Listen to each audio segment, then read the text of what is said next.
The gunshot ripped through the night air, silencing even the crickets as Nora Alder clutched her bleeding shoulder and stumbled through the desert brush.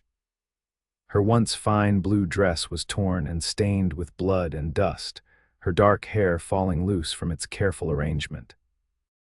Behind her, flames consumed the stagecoach that had been carrying her to a new life in Santa Fe, a life that now seemed as distant as the stars twinkling coldly above. The year was 1875, and Nora had left everything behind in Boston to escape the ghosts of her past. Now, as she stumbled through the Arizona territory with nothing but the clothes on her back and the small derringer hidden in her boot, she wondered if she'd merely traded one hell for another. Another shot rang out in the distance. The bandits were still hunting survivors. Nora bit back a cry as she tripped over a rock, sending fresh waves of pain through her injured shoulder. She had to find shelter before dawn, or the desert sun would finish what the outlaws had started. As the first hint of sunrise painted the eastern sky, Nora spotted a small ranch nestled in a valley below. Smoke rose from the chimney, a sign of life, of hope, but also of danger. She hesitated, swaying on her feet. The choice was simple: risk approaching strangers or die alone in the desert. With the last of her strength, she made her way down the rocky slope toward the ranch. The modest homestead had a small wooden house with a covered porch, a barn and corrals holding several horses. As she approached, a tall figure emerged from the barn, rifle in hand. "Stop right there." The man's voice was deep, carrying easily across the distance between them. Nora raised her uninjured arm weakly. "Please, help." The world tilted sideways as she collapsed into the dust. When she regained consciousness, she was lying on a bed in a sparsely furnished room. The pain in her shoulder had dulled to a throb, and her dress had been replaced with a man's shirt, far too large for her frame. She startled, trying to sit up. "Whoa there, easy now." The same deep voice from earlier came from a chair beside the bed. "You'll tear those stitches if you move too quick." Nora focused on the man sitting nearby. He was tall, with broad shoulders and a face weathered by sun and wind. His hair was the color of dark walnut, and his eyes were a piercing blue that reminded her of the ocean she'd left behind. He looked to be in his early 30s, his jawline covered with several days' worth of stubble. "Who are you?" she whispered, her throat parched. "Name's Deacon Vance." He stood and poured water from a pitcher into a cup. "Most folks just call me Deke. This is my ranch you stumbled onto." He offered her the water. "Drink slow." Nora reached for the cup with trembling fingers, but when his hand accidentally brushed hers, she recoiled as if burned. "Don't touch me," she said, her voice breaking. "I'm broken." Instead of pulling away in confusion or disgust as she expected, Deacon Vance took her hands in his, turning them palm up. His touch was surprisingly gentle for hands so calloused and strong. He brought her hands to his lips and kissed them softly, one after the other. "I've seen broken, miss," he said quietly. "You're hurt, not broken. There's a difference." Nora stared at him, unable to comprehend the kindness in this stranger's eyes. She'd learned the hard way that men's kindness always came with a price. "The stagecoach," she managed after a moment.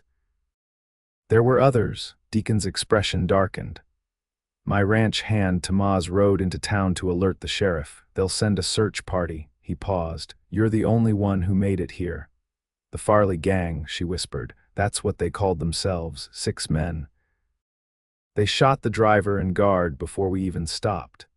"You're safe now," Deacon said, his voice firm with conviction. "Those men won't find you here."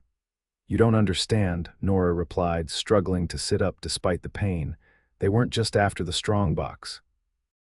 Their leader, he recognized me, called me by name." Deacon's brow furrowed. "Why would outlaws know your name, miss?" "Alder, Nora Alder," she swallowed hard. "And I don't know, that's what terrifies me." Over the next few days, Nora regained her strength slowly. The ranch was remote, 15 miles from the small town of Copper Springs.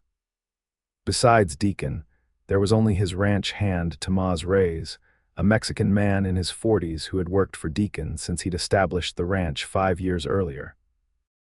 Deacon had come west after the war, like so many men seeking a fresh start. He rarely spoke about his past, but Nora gathered he'd fought for the Union and had seen things that still haunted his dreams. She would sometimes hear him pacing at night, and once she heard him cry out in his sleep. On her fourth day at the ranch, Nora was sitting on the porch, wrapped in a blanket despite the warm afternoon. Deacon approached, carrying a bundle of fabric. "Tomaz's wife sent these," he explained, handing her the clothes. "Maria's a bit shorter than you, but these should fit better than my shirts." "Thank you," Nora said, accepting the bundle. "You and your people have been too kind. Out here, kindness isn't optional, it's survival." He leaned against the porch railing. "Sheriff Lowry rode out this morning while you were resting. He wanted me to tell you they found the stagecoach. 3 passengers dead, along with the driver and guard." Nora closed her eyes, grief washing over her. "Did they catch the gang?"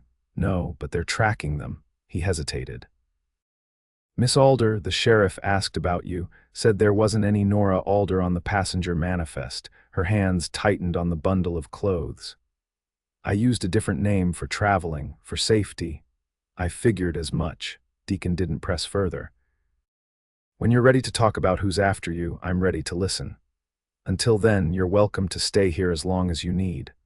"Why would you do that? You don't know me." Deacon's blue eyes held hers. "I know enough. I know you fought to survive when others didn't. I know you walked miles with a bullet in your shoulder rather than give up.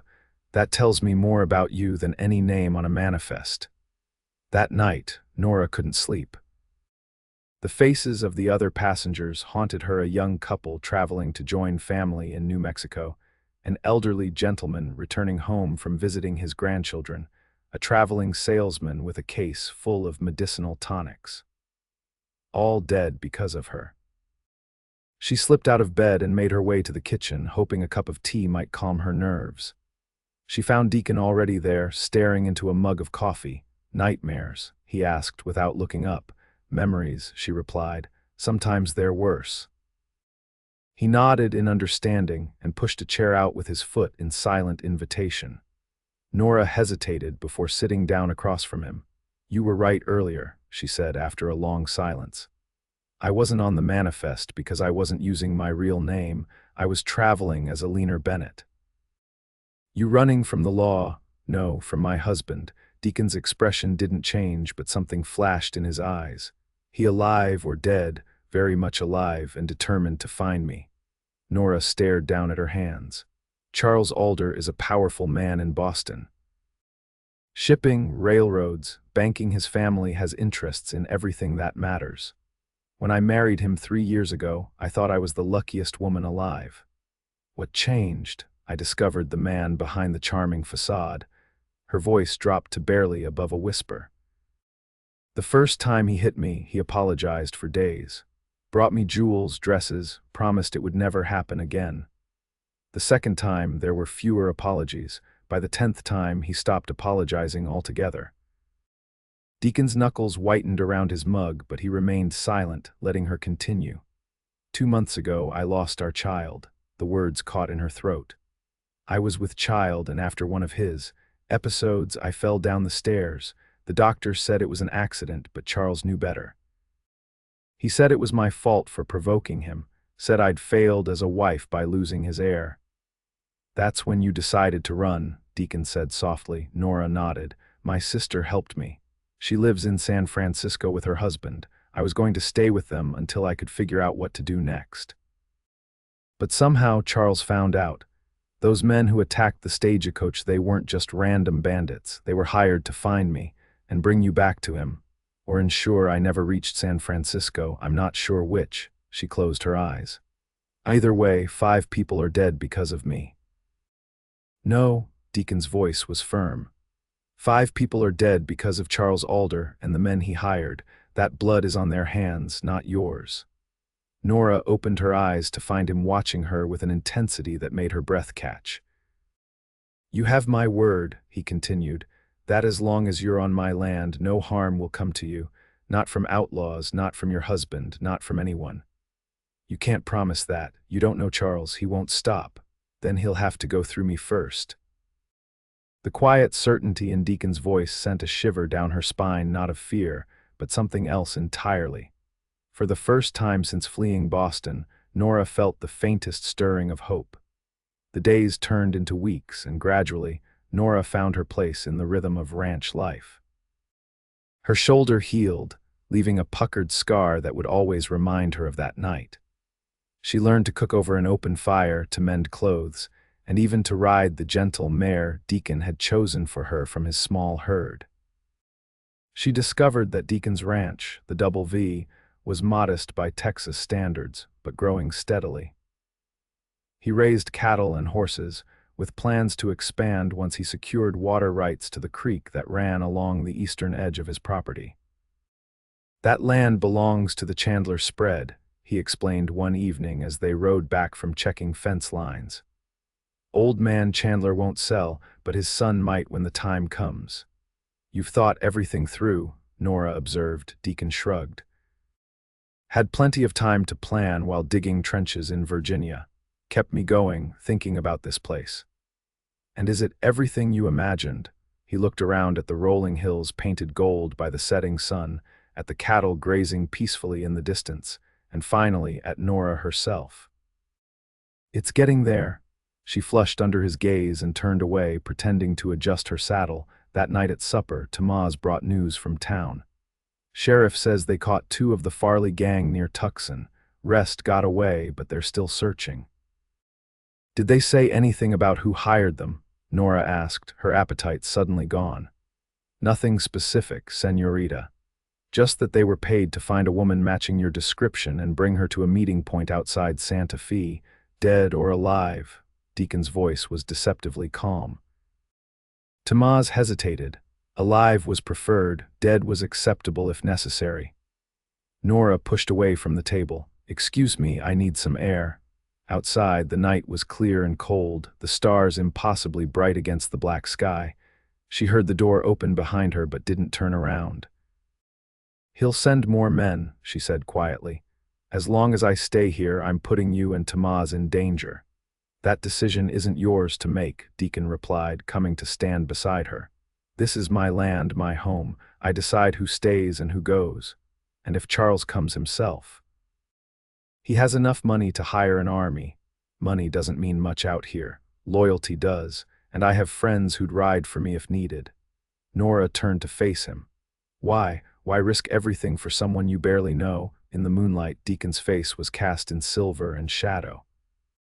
"Maybe I'm tired of losing people I care about. Maybe I see something worth protecting." He reached out slowly, giving her time to pull away, and tucked a strand of hair behind her ear. "Or maybe I'm just stubborn." His touch was gentle, but it sent electricity coursing through her. For a brief moment, Nora allowed herself to lean into his hand. "I should go inside," she whispered, frightened by the intensity of her own response. Deacon dropped his hand and stepped back. "Get some rest. Tomorrow I'll teach you how to shoot properly. That little derringer of yours might not be enough if trouble comes calling." The next morning, Deacon set up tin cans on fence posts behind the barn. He handed Nora a Colt revolver, showing her how to hold it properly. "This has more kick than your derringer," he warned. "Brace yourself." Her first shot went wild, the recoil catching her by surprise. Her second shot clipped the edge of a can, sending it spinning. By her 6th shot, she had hit 3 cans cleanly. "You're a natural," Deacon said, looking impressed. "Let's try again, but this time fire from the hip." He moved behind her, his chest against her back as he guided her arms into position. Nora froze at the contact, memories flooding back, Charles standing over her, his hand raised to strike. "Don't," she gasped, pulling away. "Don't touch me." Deacon immediately stepped back, raising his hands. "I'm sorry, I should have asked first." Nora struggled to control her breathing, shame and frustration washing over her. "No, I'm sorry, I thought I was getting better, but..." She gestured helplessly. "Recovery isn't a straight line," Deacon said quietly. "Some days are better than others." "There's no shame in that." She looked up at him, this man who had shown her nothing but kindness and respect. "How did you get so wise, Deacon Vance?" A sad smile touched his lips. "Made enough mistakes to learn from them, I suppose." He holstered his gun. Let's try a different approach. Watch me first, then you try. By midday, Nora could hit targets consistently, though not as quickly as Deacon could. They were cleaning the guns when Tamaz rode in at full gallop. "Riders coming," he called out. 6 men, heavily armed, 20 minutes behind me. Deacon's expression hardened. "Get inside, both of you. Tamaz, you know what to do." "What about you?" Nora asked, fear gripping her heart. "I'm going to have a conversation with our visitors." He checked his revolver and slid it back into its holster. "If things go south, there's a trap door in the pantry. Tunnel leads to the creek bed, use it." "I won't leave you to face them alone," Nora protested. "This isn't up for debate. Go." The steel in his voice brooked no argument. Reluctantly, Nora followed Tamaz into the house, but she grabbed the rifle from above the door before closing it behind her. From the window, she watched as Deacon calmly sat on the porch steps, whittling a piece of wood as though he hadn't a care in the world. The riders approached slowly, dust rising behind them. As they drew closer, Nora's blood ran cold. She recognized the man in front, not Charles, but his right-hand man, Victor Prescott. "That's far enough," Deacon called out when the riders were about 30 yards from the house. "State your business." The men halted. Prescott, a thin man with cold eyes and a neatly trimmed beard, urged his horse forward a few steps. "Looking for a woman. Dark hair, green eyes, goes by Alina Bennett. Heard she might be in these parts." "Haven't seen anyone matching that description," Deacon replied, continuing to whittle. "Plenty of dark-haired women in Copper Springs, though. Might try there. We already did. Interesting thing, sheriff mentioned a woman was found after a stagecoach robbery. Woman staying at a ranch outside town. Your ranch, Mr. Vance. Sheriff talks too much. Or perhaps you're not being entirely truthful with us." Prescott's smile didn't reach his eyes. "The woman we're looking for is the wife of a very important man. She's unwell, ran away during a bout of hysteria. Her husband is concerned for her safety." "Is that so?" Deacon finally looked up from his whittling. Must be quite a husband, sending armed men to retrieve his sick wife instead of coming himself.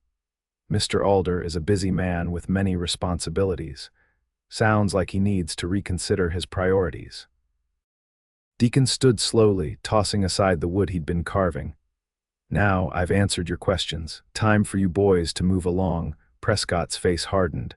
"We're not leaving without Mrs. Alder. Then I'm afraid we have a problem." Deacon's hand rested casually near his holster. "Because there's no Mrs. Alder here, and even if there was, she wouldn't be leaving with you." Inside the house, Nora's heart hammered in her chest as she watched the standoff. Tamaz appeared beside her, shotgun in hand. "I count 6 of them, but I only see 5 horses," he murmured. "One must have circled around." As if in response to his words, a floorboard creaked behind them. Nora whirled around to see a burly man with a scarred face slipping through the back door, gun drawn. Well, well," he drawled. "Looks like we found Mrs. Alder after all." Outside, the tension was building. Prescott's men had spread out, hands hovering near their weapons. "You're outnumbered, Vance," Prescott said. "Don't be stupid." "Wouldn't be the first time I've been called that," Deacon replied evenly. "Last chance to ride away with your dignity intact." A gunshot from inside the house shattered the standoff.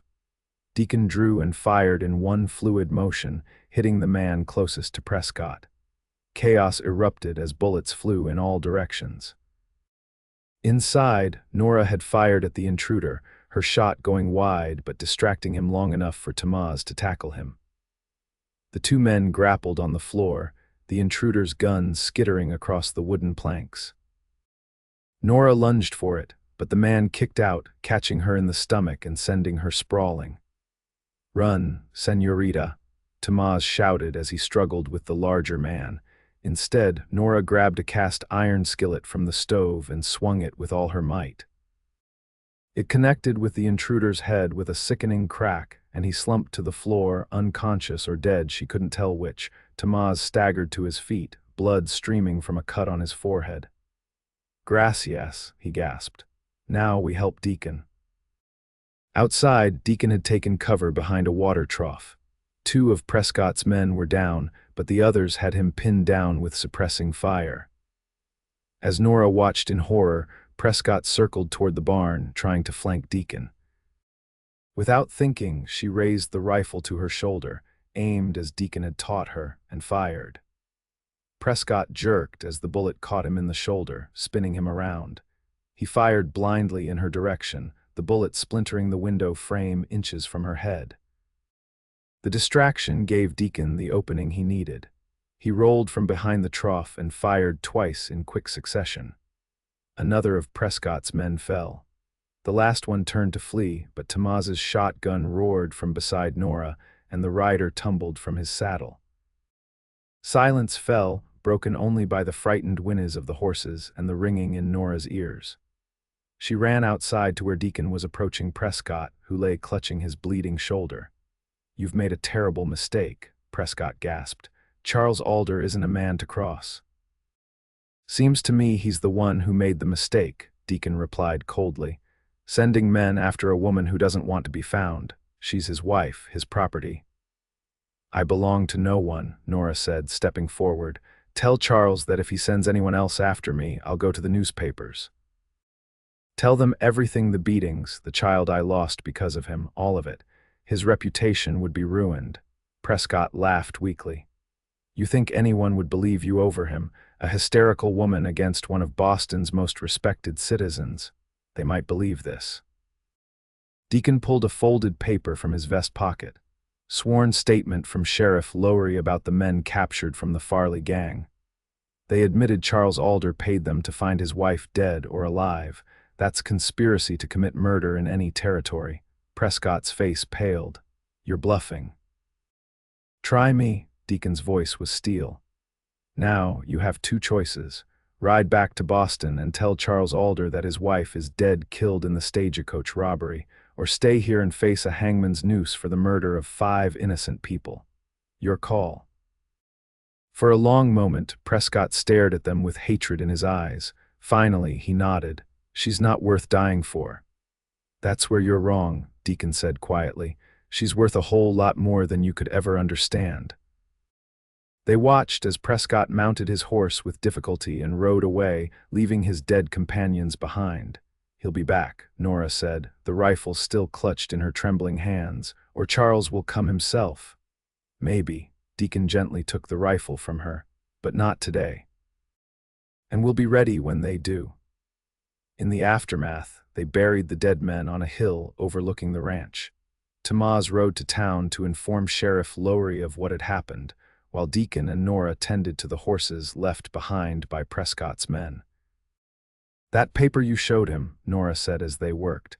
"Was it real?" Deacon smiled slightly. "Real enough. Sheriff did take statements from those Farley boys. Whether they actually named Charles Alder is between him and the judge. You lied. I implied there's a difference." He brushed a horse's flank with long, sure strokes. "Sometimes the truth is less important than what people believe is true." That night, neither of them could sleep. They sat on the porch, sharing a bottle of whiskey as coyotes howled in the distance. "I should leave," Nora said after a long silence. "It's not fair to keep putting you in danger." "Life isn't fair," Deacon replied. "If it was, you'd never have married Charles Alder in the first place. If I hadn't, I would never have ended up here." She looked at him in the moonlight. "Never met you." Something shifted in the air between them. Deacon set down his glass and turned to face her fully. "Nora, I need to say something, and I need you to listen without interrupting." He took a deep breath. "When you showed up here half dead, I had no idea who you were or what you were running from. I just knew you needed help. But these past weeks, watching you heal, seeing your strength and your heart, I've come to care for you in a way I didn't think was possible anymore." He reached for her hand, stopping just short of touching her. "I'm not asking for anything. I know you're still healing in ways that have nothing to do with that bullet wound. I just wanted you to know that if you stay, it wouldn't just be about keeping you safe. It would be because I want you here. Because this place is better with you in it." Nora looked down at his outstretched hand, then slowly placed her own in it. "I'm afraid," she whispered, "not of Charles or Prescott or any of them. I'm afraid of feeling again, of trusting, of breaking. We're all broken in some way, Deacon said softly, but maybe broken pieces fit together better sometimes if they're the right pieces. He raised her hand to his lips and kissed it gently. This time, Nora didn't pull away. As summer turned to fall, life at the Double V settled into a new rhythm. With the money from selling Prescott's horses and gear, Deacon was able to hire 2 more ranch hands, brothers named Sam and Jesse Whitaker. They were young but hardworking, and their presence allowed Deacon to spend more time expanding the ranch's operations and more time with Nora.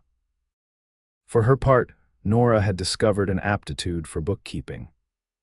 She organized Deacon's haphazard records and set up a proper accounting system, identifying ways to increase profits and reduce waste.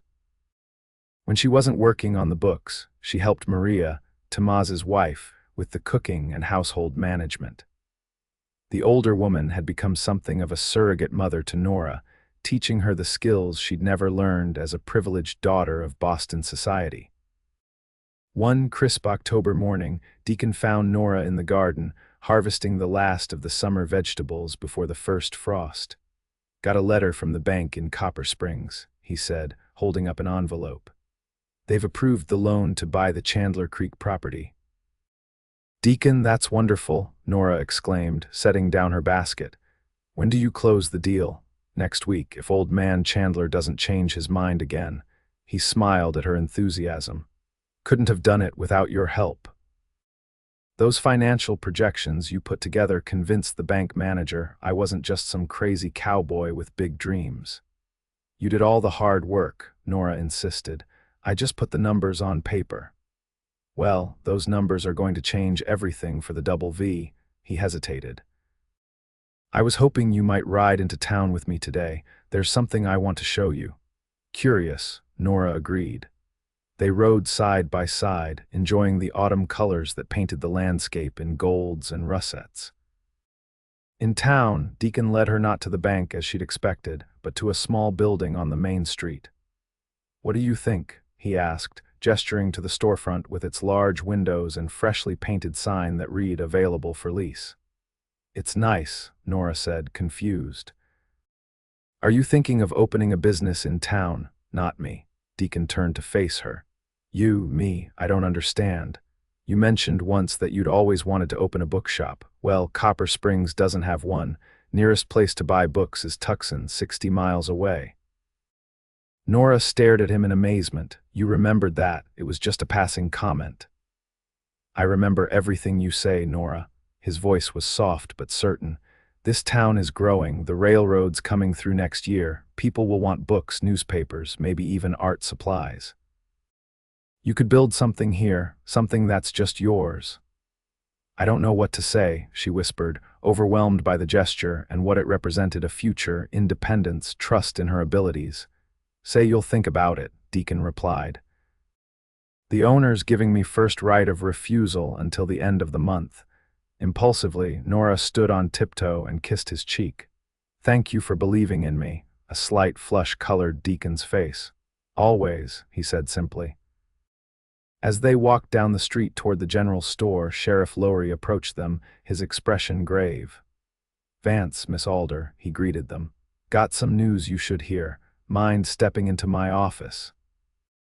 Inside the small sheriff's office, Lowry closed the door and pulled a telegram from his desk drawer. "This came in from Denver yesterday. Charles Alder was found dead in his hotel room. Apparent heart failure, though some are saying poison." Nora felt the blood drain from her face. "Charles is dead." "Yes, madam. According to this, he was in Denver on business. His body's being shipped back to Boston for burial." Lowry studied her face. "Thought you should know, considering your situation." "Thank you, Sheriff," Deacon said when Nora remained silent. "We appreciate you letting us know." Outside, Nora walked in a daze, her mind spinning with conflicting emotions. Relief, confusion, a strange sense of loss for the man she had once loved before he revealed his true nature. "Are you all right?" Deacon asked quietly as they collected their horses from the hitching post. "I don't know," she admitted. "I spent so long fearing him, hating him, running from him. Now he's just gone. I don't know how to feel."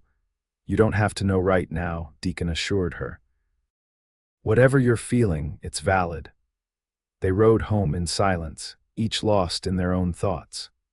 That evening, after a quiet supper, Nora found herself drawn to the creek that marked the eastern boundary of the ranch, soon to be part of the Double V, once the Chandler deal was finalized. The water burbled over smooth stones, catching the last light of day. Nora sat on a boulder, trailing her fingers in the cool current. She heard Deacon approach before she saw him, his footsteps deliberately loud enough to announce his presence without startling her. "May I join you?" he asked. She nodded, and he settled beside her, not touching but close enough that she could feel his warmth in the cooling evening air. "When I was a little girl," Nora said after a while, "my father would take me fishing at a stream near our summer house in Maine. He'd tell me that water always knows where it's going, even when it seems to be wandering aimlessly. Wise man, your father, he was," she smiled at the memory. "He would have liked you. He valued honesty and hard work above all else. What happened to him? Influenza when I was 16. My mother followed a year later. My sister and I were left with a modest inheritance and an aunt who was more interested in finding us suitable husbands than in our happiness." She sighed. "Charles Alder seemed perfect, charming, successful, from a good family. By the time I saw the truth, it was too late. But you found your courage," Deacon said. "You left. Many women never do. Only because my sister helped me. Without her, I might still be there or worse." Nora looked at him directly. "And without you, I might not have survived at all." "You're stronger than you know, Nora Alder. Maybe." She hesitated, then slowly reached for his hand. "But I'm beginning to understand that true strength isn't about standing alone. It's about knowing when to let others help carry the load." Deacon's fingers intertwined with hers, warm and solid. "Does this mean you're staying?" "Yes," she said softly, "if you still want me to." His answer wasn't in words. He leaned forward, hesitating just shy of her lips, giving her time to pull away. Nora closed the distance between them, pressing her mouth to his in a kiss that felt like coming home after a long journey. When they finally broke apart, Deacon rested his forehead against hers. "I've wanted to do that since the first day you were well enough to argue with me about whether you could help with the chores." Nora laughed softly. "That was the day I realized I might be falling in love with you." "Might be," he teased. She corrected. "Definitely am." The days grew shorter as winter approached. Nora wrote to her sister in San Francisco, sharing the news of Charles's death and her decision to stay in Arizona. Sarah's reply came weeks later, joy for her sister's newfound happiness, an invitation to visit in the spring, and news that made Nora gasp aloud when she read it. "What is it?" Deacon asked, looking up from the fence post he was repairing near the house. "Charles didn't die of heart failure," Nora said, her voice shaking as she held out the letter. "According to Sarah, the Denver newspapers are reporting he was murdered, poison in his whiskey." Deacon took the letter, his expression grave as he read Sarah's words. "Does she say if they caught who did it? A woman matching Prescott's description of me was seen entering his hotel the night he died." Nora's hands trembled. "They're looking for Leaner Bennett, for me. But you were here," Deacon said firmly. "We all know that. The entire town can vouch for you. That won't matter if they decide I hired someone." She paced the yard, fear making her voice rise. "What if they come for me? What if, Nora?" Deacon caught her gently by the shoulders. "Look at me. No one is coming for you. Leaner Bennett doesn't exist anymore, remember? She died in that stagecoach robbery, according to what Prescott told the authorities. The woman they're looking for is a ghost. But besides," he continued, "from what you've told me about Charles, he had plenty of enemies. Business rivals, jilted lovers, employees he mistreated. The list of people who might want him dead is probably longer than the Boston Social Register." His calm logic helped slow the panic rising in her chest. "You're right," she conceded. "It's just..." "For a moment I felt like I was back there, trapped and afraid." "You're not trapped, you're free." He tucked a strand of hair behind her ear. "And if you ever feel afraid, I'll remind you of how brave you are until you believe it again." That evening, snow began to fall, the first of the season. Nora stood on the porch, watching the white flakes swirl in the lamplight. Deacon joined her, draping a warm blanket around her shoulders. "Beautiful, isn't it?" he said, slipping an arm around her waist. "First snow always makes the world seem new, a clean slate," Nora agreed, leaning into him. The fear from earlier had receded, replaced by a deep sense of peace. This was where she belonged. "I have something for you," Deacon said, reaching into his pocket.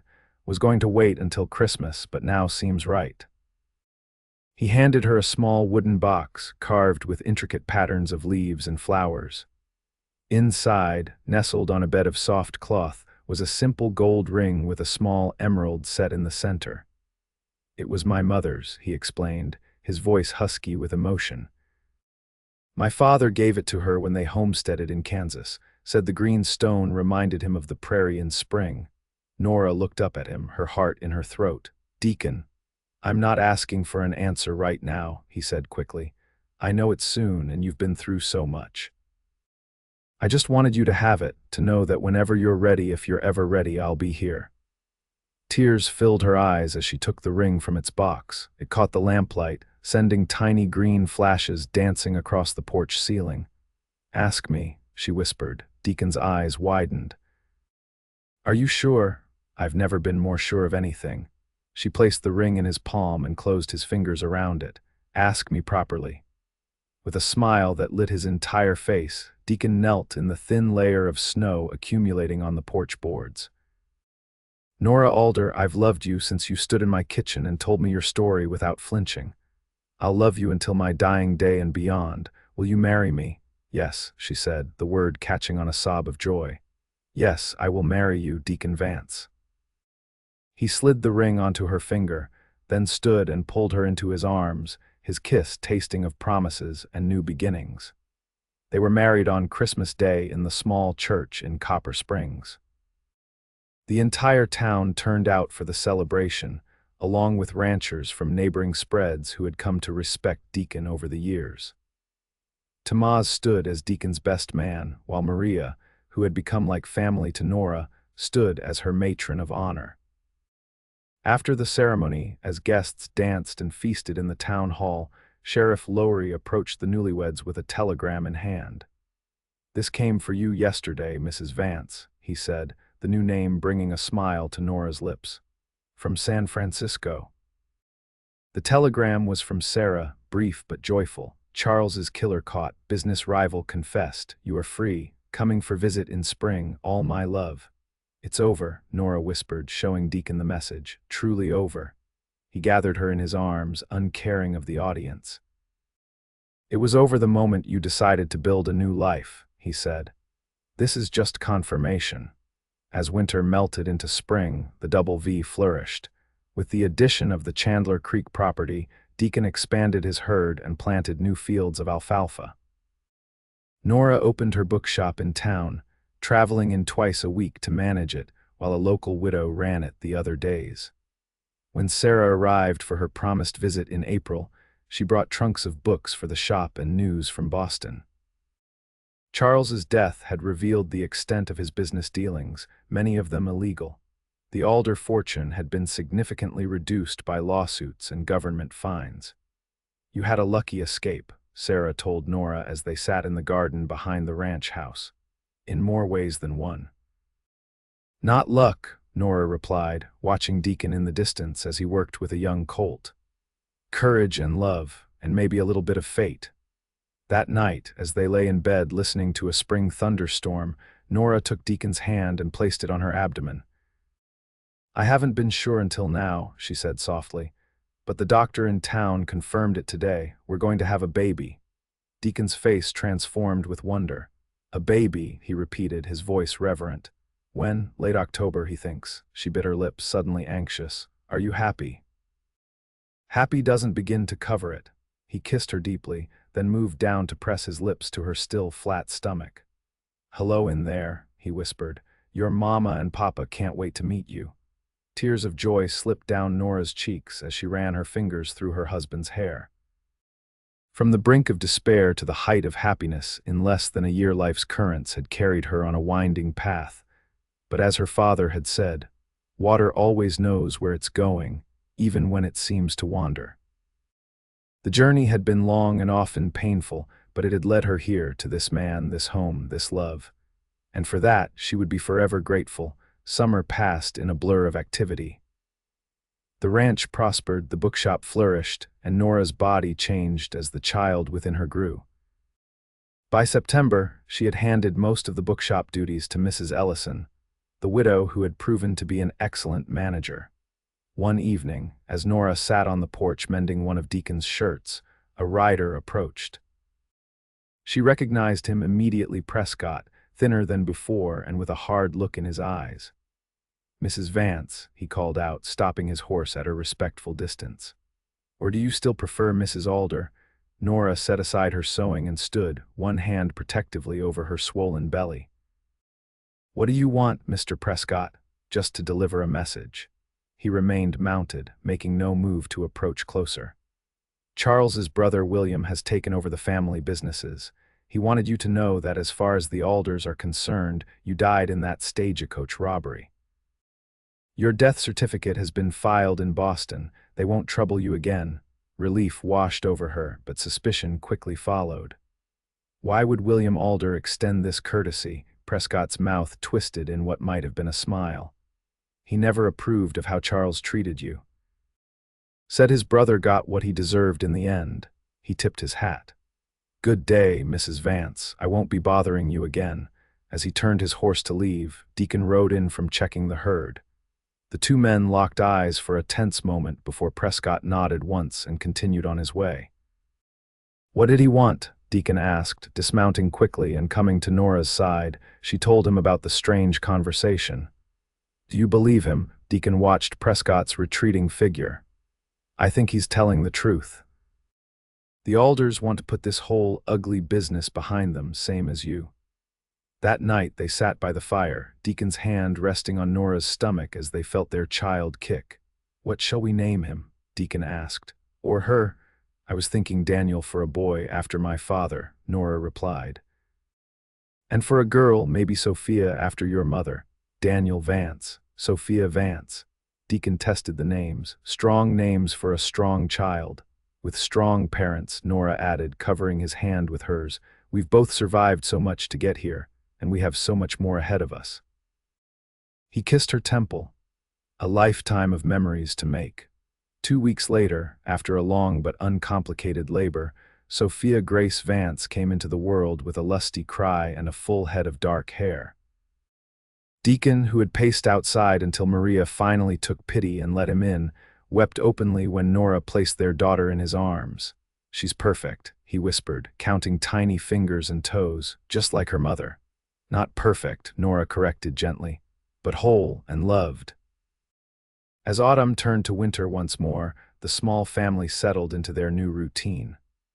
Sophia proved to be a good-natured baby who slept well and grew quickly. Nora recovered her strength and began helping with the ranch accounts again, while also making plans to expand the bookshop in the spring. One snowy evening, as they sat by the fire with Sophia sleeping peacefully in her cradle, Deacon pulled out a worn journal. "I've been thinking about the future," he said, opening it to reveal detailed drawings of a larger house.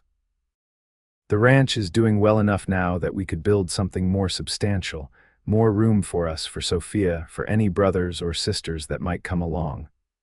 Nora studied the plans, touched by the thought he'd put into them. "It's beautiful. When would you want to start?" "Spring, if you're agreeable. The foundation first, then the frame before summer heat hits." "I love it," she said, leaning over to kiss him. "A home built with love, just like our family."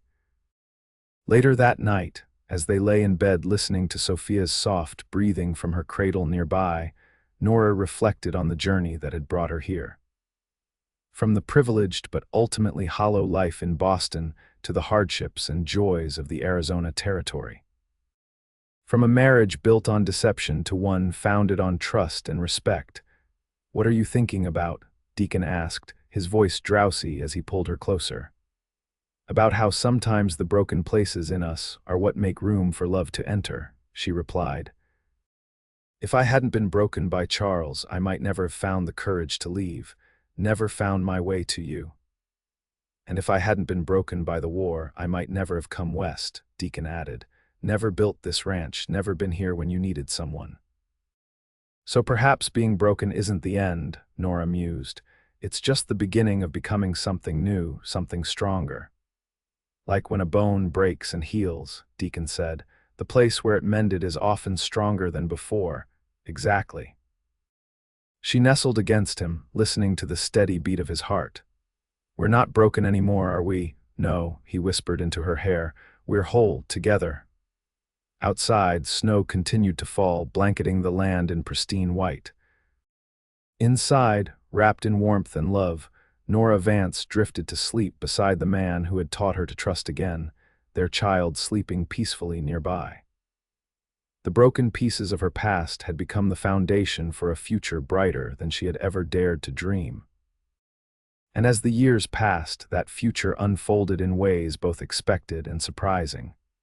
The new house was built, a grand 2-story structure with enough rooms for their growing family.